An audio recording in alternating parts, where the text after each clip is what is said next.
There are multiple pillars to self-improvement. There are 6 of my pillars to self-improvement. And today we're going to be going over the first one. The first pillar of self-improvement is mental health. Now, without a good mental health, you won't even be able to appreciate or be grateful for all the other pillars, for all the progress that you make in the other pillars without good mental health. With good mental health, it's a prerequisite to anything that you want to do. If you want to be happy, fix your mental health. You want to have a good relationship, fix your mental health. Want to have a good body, fix your mental health. So many things can be fixed in your life just by fixing your mental health. So how do you fix your mental health? First of all, you need to realize that how bad it really is. Let down the ego. Let down that shell and really look inwards and see, am I okay? The number one best way to fix your mental health is by meditation. It's only going to take 2 weeks to a month to see progress, to see how you feel different. You feel less down bad. In 2 weeks to a month, you can fix it by a lot. Not entirely, but you can start to see a lot of progress very fast. Meditation has been proven, like scientifically proven, to relieve stress, anxiety, depression, increase your mood. So how do you meditate? You can find the apps. Here's one that I really suggest. One of them is called Medito. It's free on the App Store and it's basically just a meditation. You can click on the courses, which help you start, or you can click on the daily meditations, which I do personally. So just get one of the apps, get like 3 or 4 at a time, see which one you really vibe with the most, and use that every single day for the rest of your life. It's okay if you're not consistent. It's okay that I might skip a day. Just get in the habit of meditating. And you will see progress in 2 weeks to a month. You will see a drastic difference in your mood. You're not going to be constantly in your head all the time. Your mind is going to be clear of thoughts. You're going to be able to be present and mindful. Mindfulness is the skill of realizing that you're in your head too much. So then, through meditation, it helps you focus on things in real life. Meditation, you focus on your breath. You close your eyes and you just focus on your breath. You just focus on breathing in and out. It's so simple. You just focus on your breath, and that helps clear your mind by a lot. Even if you're not meditating, you can still see the difference, feel the difference in your mind. The second best way to help relieve or fix your mental health is by gratitude journaling, or just journaling in general. For me, I personally do gratitude journaling the most, but I've been starting to use just journaling. Let's start off with just journaling. Just journaling, for me, is just writing down whatever I want. Just jot downs of my lessons, what I did today, anything that's in my mind, I just write down on a piece of paper. So I can clear my mind of those thoughts and they're already there on my paper. So I don't really need to think about them. And the second one is gratitude journaling. And I got one of my friends into doing this practice every night, like me. But to start off, write at least 5 things that you're grateful for every day. The first one can be, I'm grateful for water because it hydrates me. I'm grateful for meditating because it helps me be more mindful. I'm grateful for my goals because they give me purpose. I'm grateful for blank. I'm grateful for blank. 5 times. It could be about anything, even things negative, especially things negative. I'm grateful that my mental health isn't as good, so now I can fix it by a lot. I am grateful that I messed up today because I learned a new lesson and I won't repeat my mistake. So gratitude journaling makes you more grateful for everything that happens to you. And you're not always thinking, why is this happening to me? Why do I feel like this? Oh my God, I feel so bad for myself. In a way, it helps your mind think more positive. You're forcing your mind to think positive instead of negative. You're forcing your mind to come up with things that are positive. I'm grateful for blah, blah, blah, X. I'm grateful for X. I'm grateful for this. I'm grateful for that. You're making your mind think positively. So then you're going to feel positive. You're going to think more positively. Might take a while. It took me 3, 4, 5 months to finally see real results from gratitude journaling. Full-on results.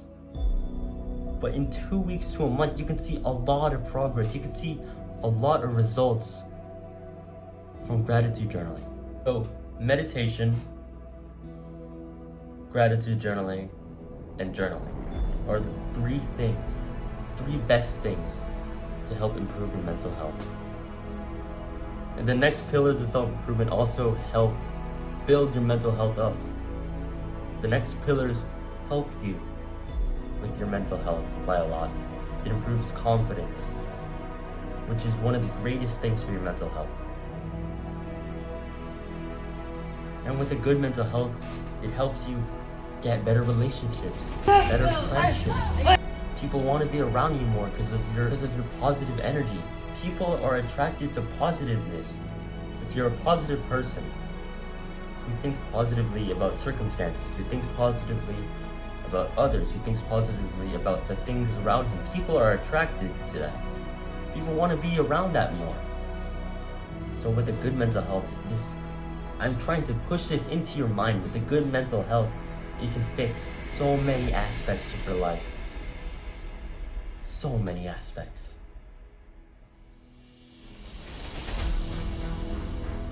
So yeah, let's go into the second pillar. And as always, Melis soon! Alright, this is the second pillar to self-improvement. Physical health. Physical health is most important below mental health. Physical health improves your confidence, your looks, and improves your physical health. Cardiovascular endurance. That's so important for us. I don't understand why people don't go on runs more often. I don't understand why people don't go to the gym more. Whatever. Building an aesthetic physique. Building that good V-taper. That improves our confidence by a lot. And with the good confidence, that improves your mental health. Like I said in the last video, and you build confidence by getting an aesthetic physique. That is one of the best things to help build confidence, build an aesthetic physique. How do you build an aesthetic physique? I have an aesthetic physique out on my channel, but I'm gonna just break it down simple. You need 2 things, discipline and consistency. Discipline is the skill of doing the hard work, especially when you don't feel like it. So if you don't feel like going to the gym, shut up, go to the gym. If you have an excuse why you can't go to the gym, you can still do push-ups. You can still do push-ups anywhere, really. You can do some sit-ups anywhere. You can go on a run anywhere. And 2, consistency. Without consistency, you can never see any change. If you're not consistent in the gym, you won't see a difference. Unless you're consistent week after week, going at minimum 3 days a week, every single week, you're going to see a difference. But if you're not consistent week after week, if you only go 1 day a week, and then you skip next week, and then you do 2 days that week, but then you skip the next 2 weeks, you're not gonna see any difference. With an aesthetic physique comes the aesthetic muscles. And here are my aesthetic muscles. So my aesthetic muscles are the abs, the chest, the delts, the arms, forearms, and lats, and neck. That's only for upper body. Don't be like me when I first started and forget to train your legs. Bro, I got some skinny legs. Don't forget to train legs. Okay, for chest, if you're doing body weight, a lot of push-ups, decline, incline, and normal push-ups. That also is a good complement movement for the triceps. But if you're doing weight, I would recommend bench press or cable flies. Inward cable flies. You feel your chest a lot on those. For your delts, there are 3 heads. The front delt, you don't really need to work that exactly, but if you really wanted to, I would suggest like 2 pairs of dumbbells in each hand and just up and down, For your side delt, I would suggest lateral raises with 2 pairs of dumbbells. I go really light. I go 10 pounds each, but I just go until I can't go anymore, aka going to failure. Don't move your elbows at all. Only use your delt. So have a slight bend in your arm. Stand up. It is. Have a slight bend in your arm. 2 pairs of dumbbells. Just go up and down. Up and down. Up and down. This tires you out a lot, but it's really good for your shoulders. For your back delt, I would suggest real delt flies. Of course, that's not the only exercise to do. You can search up a lot more on YouTube. Put them in front of you, put them on the floor, and 2 pairs of dumbbells. You go under here, and then go up. You have a bend, slight bend in your elbow, but don't move your elbows. So just so you can feel your back delt working. If you want to work your shoulders with calisthenics, handstands, and pike push-ups. For your arms, biceps, and triceps. Those are the 2 main parts of the arm. I would suggest dumbbell curls, hammer curls.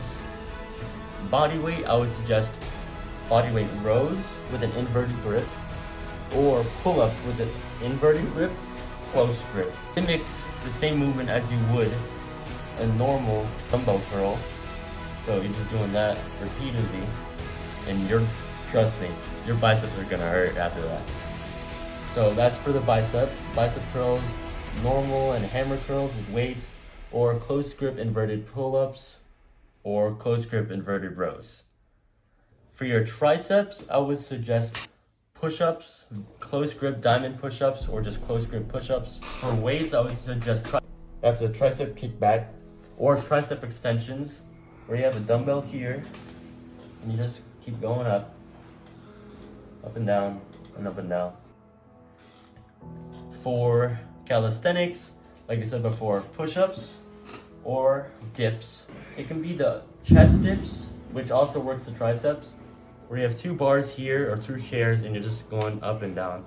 Triceps, when you have your feet out in front of you straight, with your arms straight, and you just bend down, and then go back up, bend down, and go back up. And that's basically all it is for the arms. For the forearms, I would suggest pull-ups. You really feel your forearms on pull-ups. For your lats, a lot of pull-ups. Dumbbell rows, which is basically here. Get your back straight, you have a dumbbell here, and then you just go up and down with the straight back, and then you can feel your lats a lot when you do this. For your lower back, I would suggest Supermans. So for your traps, I would suggest dumbbell shrugs with 2 pairs of dumbbells, and you're just shrugging. And you're just shrugging like this. And the neck, how do we train the neck? Sit on the bench flat, and I basically just move it up and down with my head, with my neck. Basically just move it. I put it on my forehead, I wrap it in a shirt, and just go up and down with my neck. Backwards, so then I can work the back of my neck like this, and on the sides. Like I said before, don't forget to train legs. All I do to train legs is a lot of squats, Bulgarian split squats, and calf raises. Your physical health is one of the most important things of self-improvement. Second, only below mental health. But when you start building an aesthetic physique, when you start to see a lot of progress, if you're very skinny and you start to see progress gaining weight and you start to see muscle mass growing in, or if you're obese and you start to see progress losing weight and you start to see a difference, you start to see less fat around your muscles, that's gonna give you such a sense of confidence. So building an aesthetic physique and fixing up your physical health will help by a lot. And this second part of the video is very important. Your diet. Your diet is the most important thing about physical health. You can't go to the gym and expect to look good with a bad diet. The food you eat makes a difference by a lot. So if you're constantly eating junk, processed food with a bunch of sugar, a bunch of unnecessary fat, that's not the best for you. You're gonna feel like crap. you're going to feel like crap physically and mentally. You need a good diet. It fixes up your physical health and your mental health by a lot. Once you eat clean, healthy food, you're going to feel way better mentally. It's gonna fuel your workouts. It's gonna provide you with nutrients that you actually need, and you won't feel like crap after eating. And lots of water. It's that simple. So why do we have to go searching up, oh, what's the perfect diet? You know what's a perfect diet. You know what's a healthy diet. So yeah, hope you guys enjoyed the video. And tomorrow I'll be posting part 3, which is the third pillar of mental health. So yeah, hope you guys enjoyed the video. Don't forget to like, subscribe, share it with a friend who you think will need this advice. And as always, Melius Sui! Alright, day 3. This is the third pillar of mental health, which is relationships. Now, once you work on yourself, improve your mental health, improve your physical health, you can start to improve your relationships with others. Not only like boyfriend, girlfriend, husband and wife type relationships. I'm talking relationships with your parents, your mom, your dad, your grandparents, with your siblings, with your cousins, with your aunts and uncles.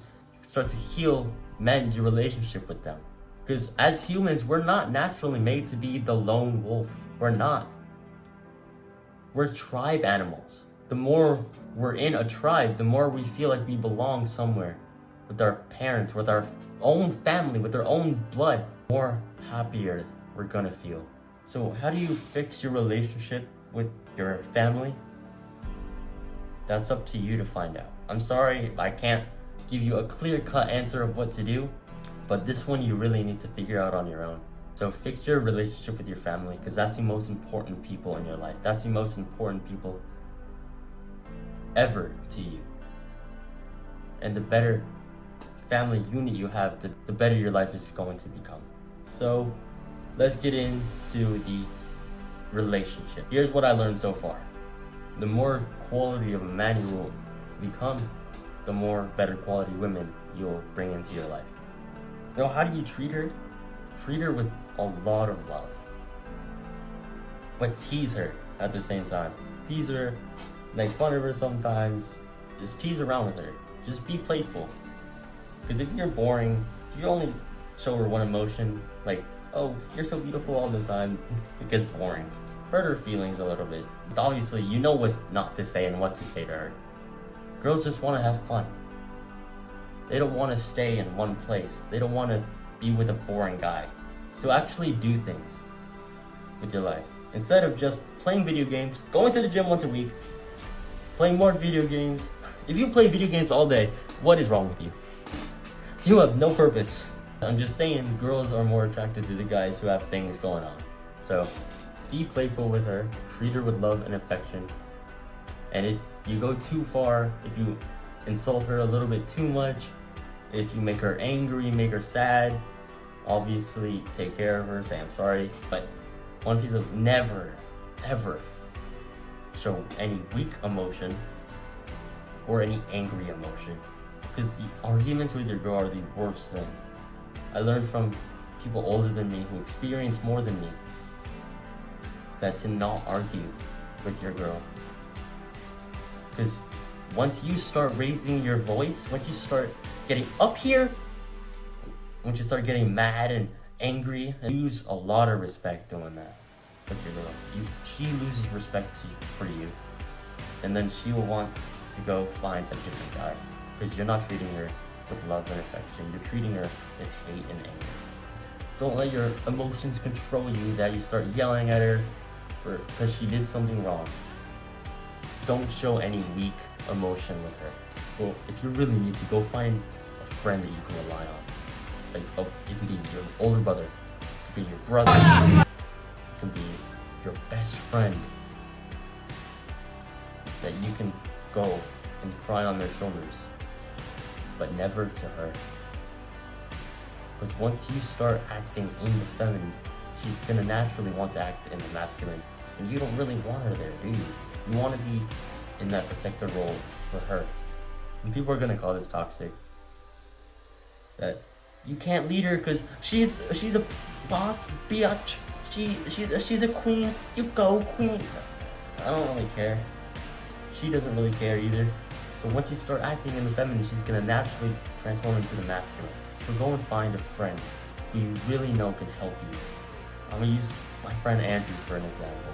Instead of going to my girl complaining about this to her, either A, figure it out by myself, or B, if I really needed to, I go to my friend Andrew. Because he's always been there for me. He's my guy. He's my brother. Because I know once we calm down, once I calm down, you can start thinking rationally. You can start thinking, okay, what did I do wrong and how can I fix it? You can fix this. You did this wrong and now you can fix it again. But never to her. Don't go to her with your emotions.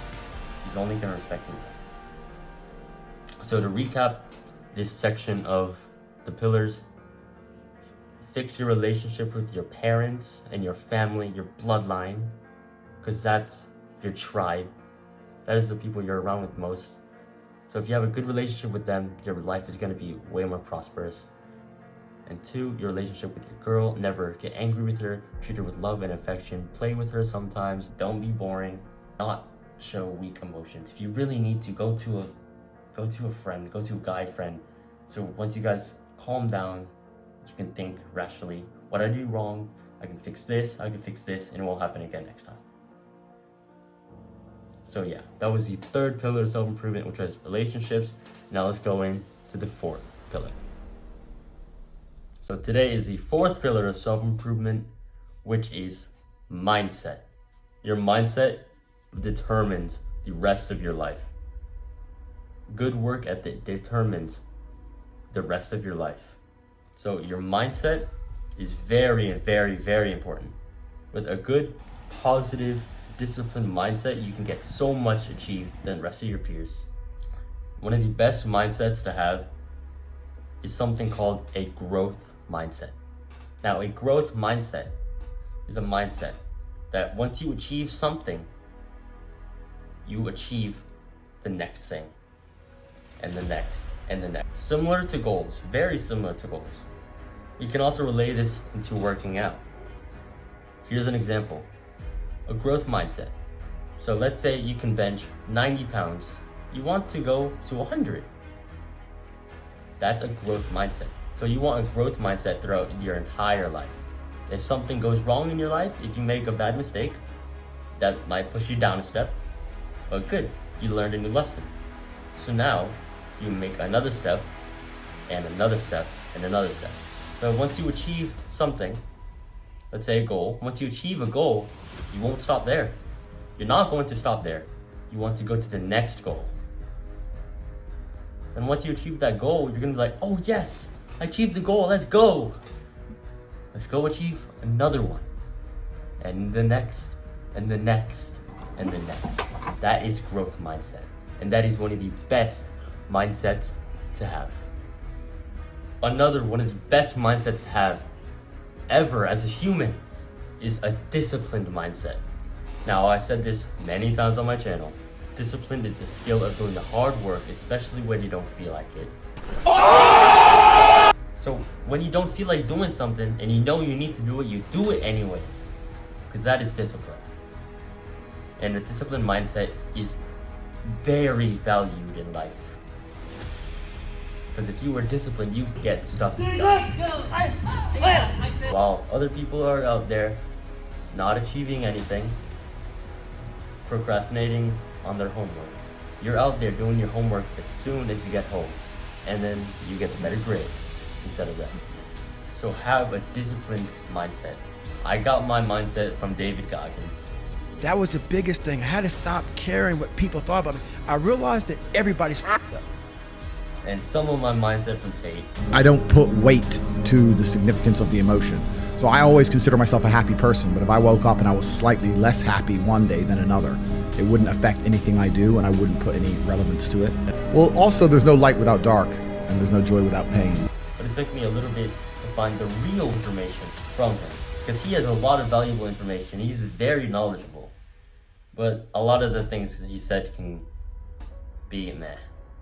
Like, I imagined the skydiving school would be full of like military types or dudes like me, you know, like supreme specimens of man. The whole disciplined mindset thing, not caring about your feelings. Do not care about your feelings when you have to do something. That's what I got from him. So if I don't feel like studying, it's just a feeling. I don't feel like it, so I don't care. I do it anyways, and then I get the better grade. That's one of the things I learned from him. Now from David Goggins. David Goggins has one of the best, most disciplined mindsets in the world. And so I move on past things real quick. So people are like, oh my God, what are you gonna do, David, if you can't run?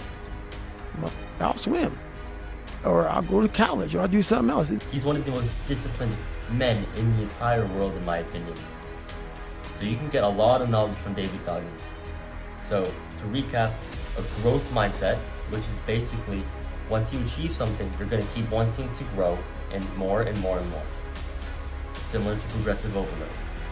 And 2, a disciplined mindset. And a disciplined mindset is this mindset where you don't care about your feelings. You don't care. You are disciplined, and discipline is a skill doing the hard work, especially when you don't feel like it. And a 3rd, one of the best mindsets to have in the entire world is a goal-driven mindset where you're 100% focused on the goals you have. You're 100% focused on achieving your goals because that gives you purpose.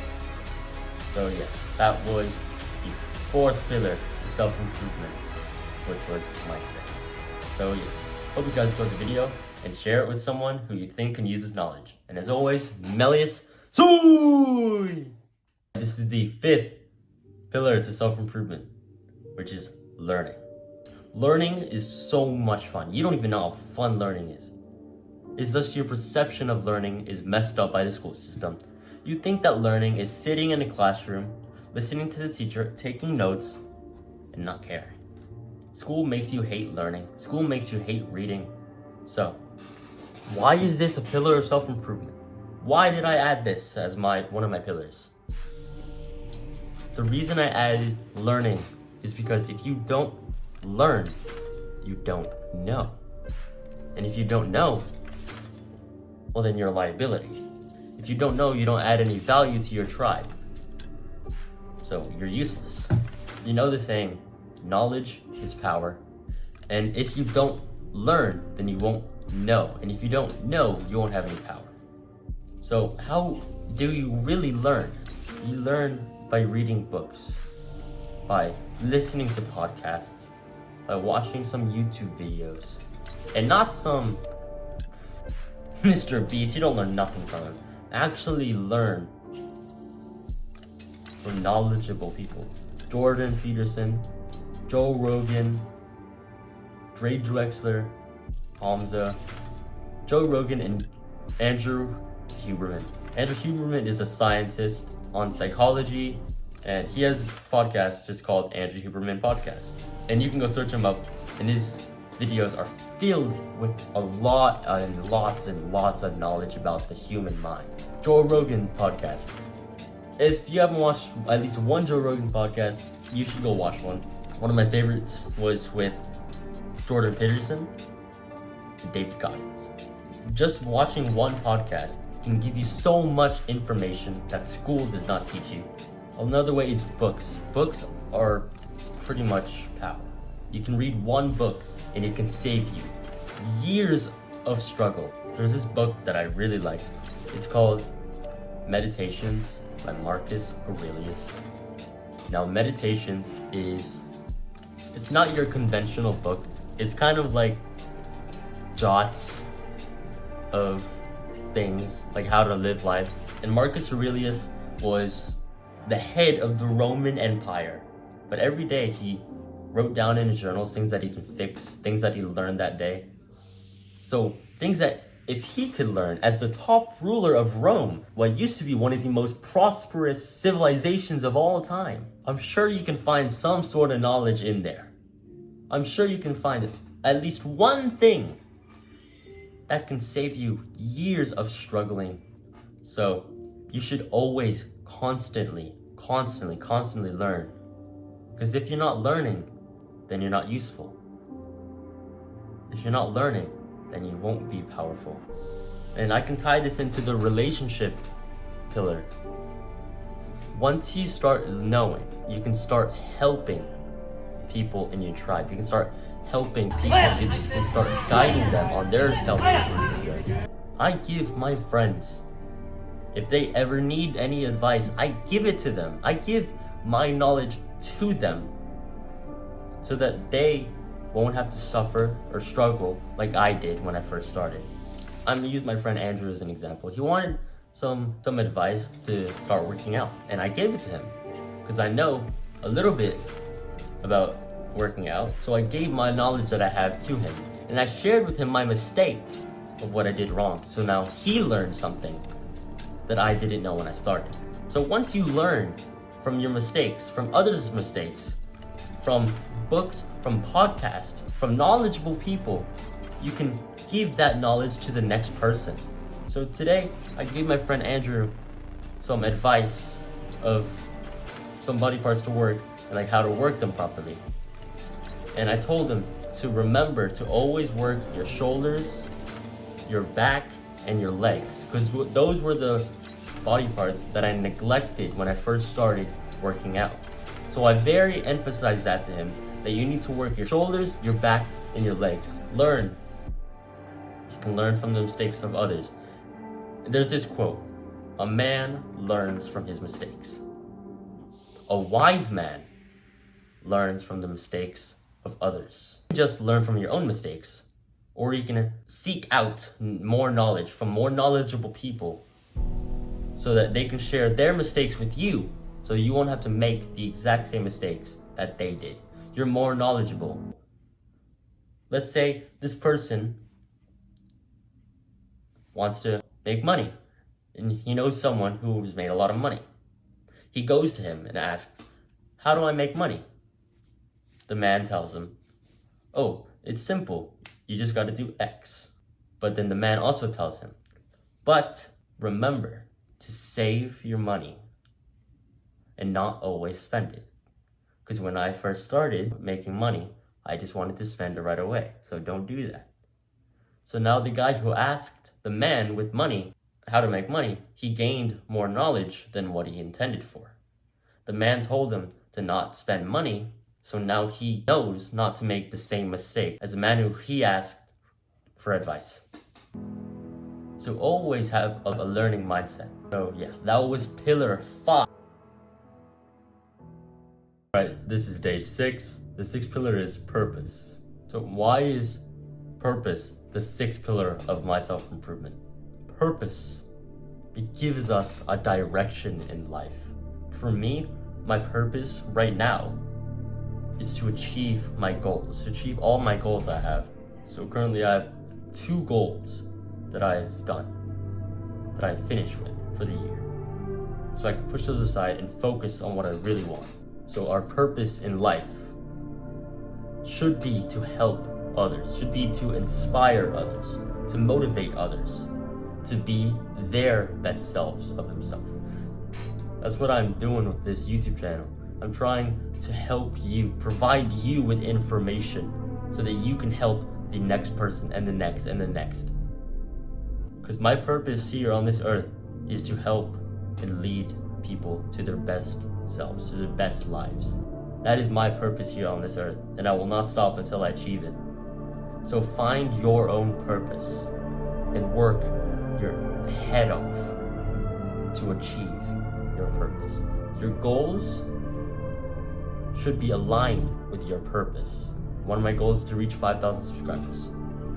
That means I can reach more people with this message of self-improvement. So your goals should be aligned with your purpose, because your purpose, it gives you a direction.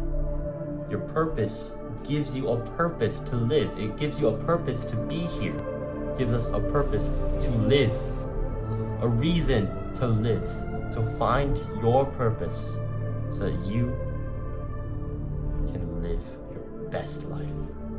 That was the 6th pillar of self-improvement. And that is the final pillar of self-improvement. I really hope you gained a lot of knowledge from this whole thing.